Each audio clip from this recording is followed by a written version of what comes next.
쾰른의 5번째 계절.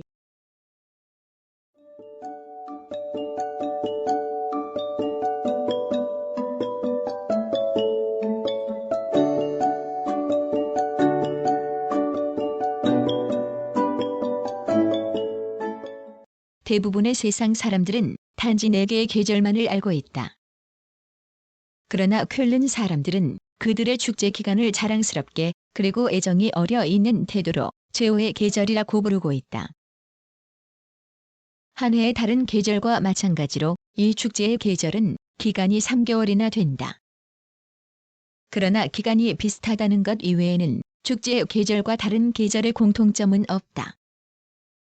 매년 11월 11일 11시 11분에 구시장터에서의 시끌벅적한 개막 행사로 시작되는 이 축제는 고해 화요일에 이르는 마지막 6일 동안 절정에 이르게 되는데, 이 기간에 이르기 전에도 여러 가지 다양한 행사가 계속된다. 축제가 시작되면 건전하고 열심히 일하여 조작적이라는 독일인에 대한 인상은 사라지게 된다. 위압적으로는 솟아오른 고딕 건축물인 콜로뉴 대성당과 춥고 축축한 겨울 내내 라일란트를 내리누르고 있는 무거운 회색의 겨울 하늘이 굽어보고 있는 가운데 도시의 거리들은 흥에 겨운 사람들로 가득 메워지게 된다. 마지막 엿새 동안에는 도시와 사람들은 완전히 딴 모양으로 변모하여 웃음소리와 음악소리 그리고 이국적인 의상들이 도시의 밤과 낮을 가득 메우게 된다. 또한 이 기간은 공휴일로 선포되며 상점들은 완전히 철시하게 된다. 사육제의 기원은 부활절 때까지의 40일간에 걸친 금욕과 금식 기간인 사순절이 시작되기 이전에 사람들이 방탕한 즐거움을 누렸던 것에서 시작한다. 1823년 이래 콜로뉴에서 사육제는 사람들이 억압된 기분을 발산하는 기간이 되어왔으며, 또한 그 지방의 제도 기관을 조롱하는 기간이기도 했다. 1815년 나폴레옹 군대의 패전의 결과로서 콜로뉴 지방은 프러시아의 지배 아래 들게 되었다.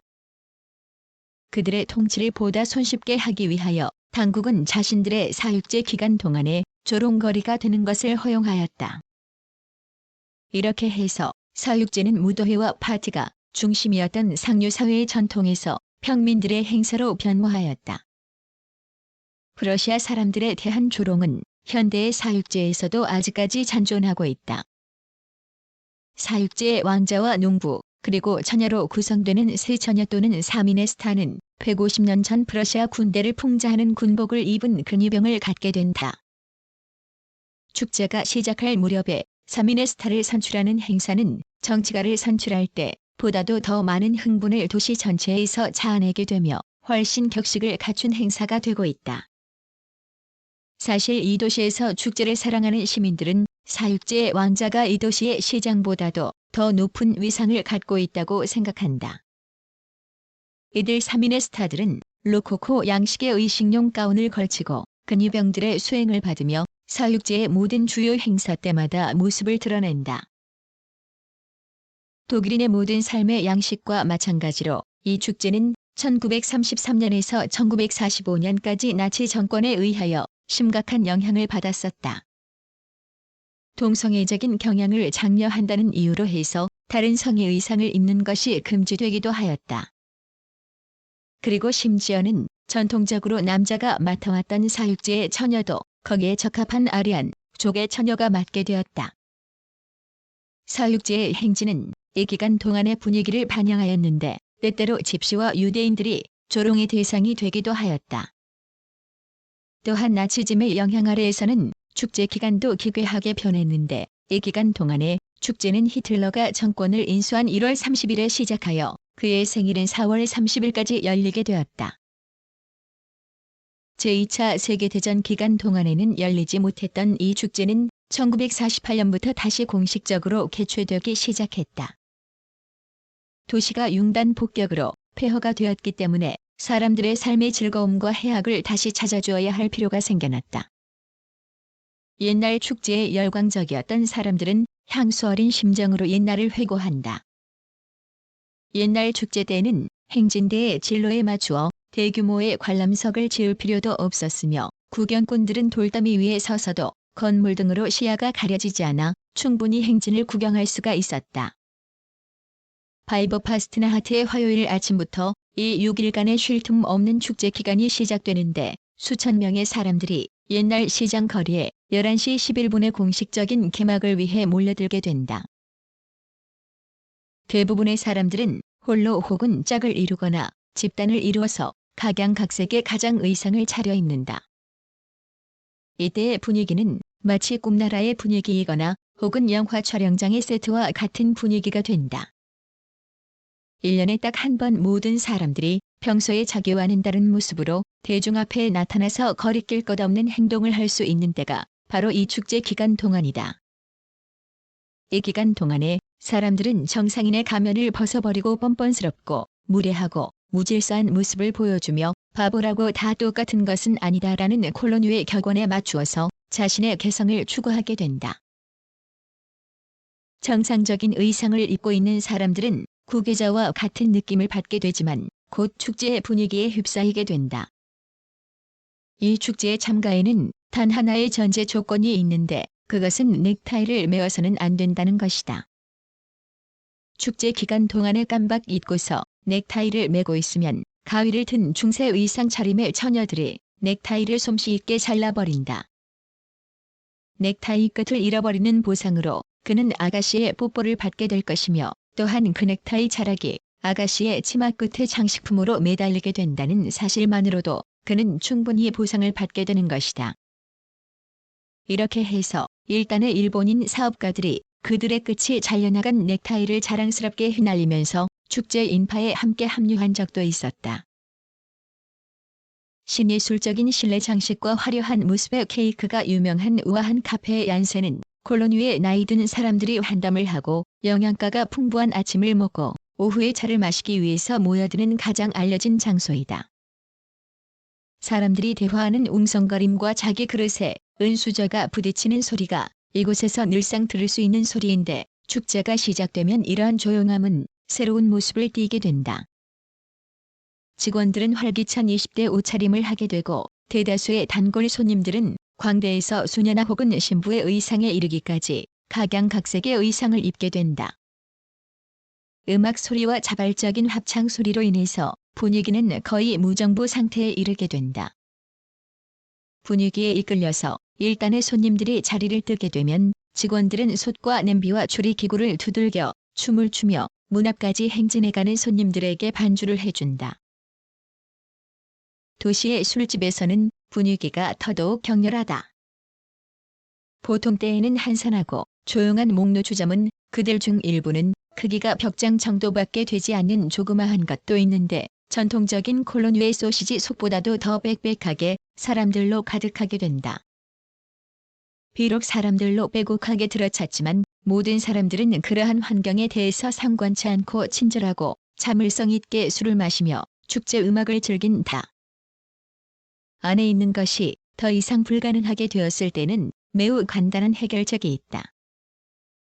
여름처럼 문과 창을 열고서 노래소리와 술 마시는 소리, 그리고 춤추는 소리를 거리 밖으로 흘러가게 하면 된다. 축제에서 사람들이 마시는 전통적인 술은 퀼슈인데 이는 퀼른 근처의 27개에 달하는 양조장에서 생산되는 매우 훌륭한 맥주이다.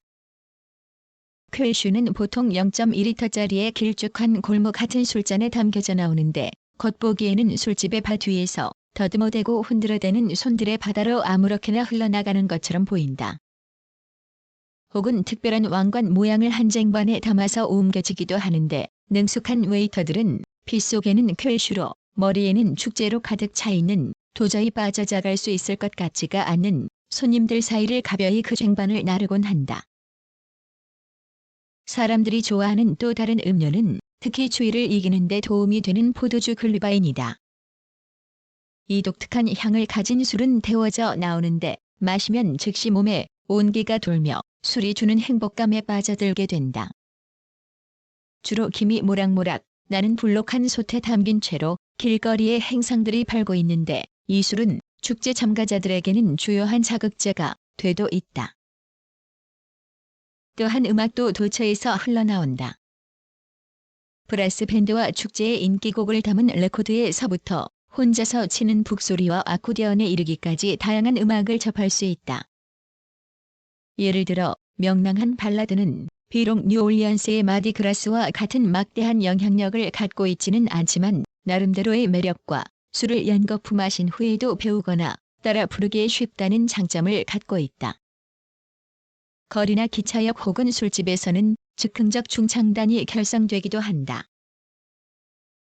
보통 때에는 우울한 표정의 통근자들, 눈은 반짝이지만 심각한 표정의 대학생들, 그리고 콜로니의 통행인들도 축제 기간 동안에는 신데렐라와 같은 변신을 경험하게 된다. 그들이 타고 가는 버스는 이동 파티장이 되고 노래와 농담과 술잔이 난무하게 된다. 또한 운전사도 목적지 표시판을 계속 바꿔가면서가 즐거운 파티에 참여한다. 겉보기에 또한 콜로뉴는 베이비 붐을 겪고 있는 것처럼 보이기도 한다. 부모가 없거나 혹은 부모들이 아이들이 일찍 축제에 눈뜨게 하기 위해서인지는 몰라도 콜로뉴의 모든 유모차들이 모두 나와서 굴러다니는 것 같이 보이게 된다.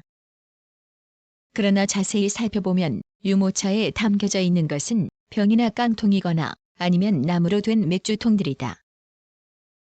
이러한 휴대용 술집은 번잡하고 보다 값비싼 정교적인 술집에 대한 훌륭한 대응품이 되고 있다. 이처럼 경비가 덜 드는 방법들에도 불구하고 축제 참가자들이 소비하는 주류 비용은 4천만 마르크나 된다. 축제의 보다 공식적이고 조직화된 부분은 봉제 수요일 전에 월요일에 펼쳐지는 로젠몬타 춤축 때에 절정에 이르게 되는 몇 개의 행진으로 구성된다. 100만 명 이상의 구경꾼들이 지켜보는 2~5시간에 걸친 꽃수레와 기마대와 밴드의 행진은 이 축제의 절정이 되는 행사이다.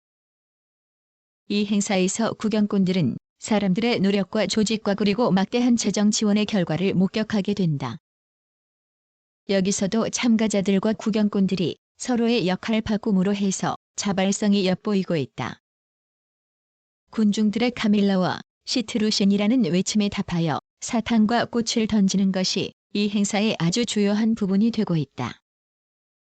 꽃이나 사탕을 자주 받을 수 있는 비결은 보다 큰 소리를 내면서 사탕이나 꽃을 던져주는 사람과 눈을 재빨리 맞추는 것이다. 보다 현실적이고 금전에 밝은 사람들은 우산을 거꾸로 자신들의 머리 위에 받쳐들기도 한다. 이 축제의 또 다른 인기 행사는 커다란 홀이나 천막에서 펼쳐지는 가바레 쇼인 지중행이다. 손님들은 대부분 가장 의상을 차려입으며 축제 노래 따라 부르기 등의 오락을 제공받는다. 이 행사의 더욱 중요한 요소는 축제의 왕자가 자신의 두 동료와 함께 그들의 복장을 입은 채 참석하여 그 행사를 빛내어 준다는 것이다. 전통적인 축제 기간 이외에도 지난 10년 사이에 대응적인 냄새 나는 기간이 나타나게 되었는데 이 행사는 콜로뉴의 산업지대에 있는 폐기된 변전소에서 개최되어 왔다. 여기서 사용되는 음악은 단순한 축제의 인기곡 이상이며 해악의 내용은 보다 신랄한 풍자를 담고 있다.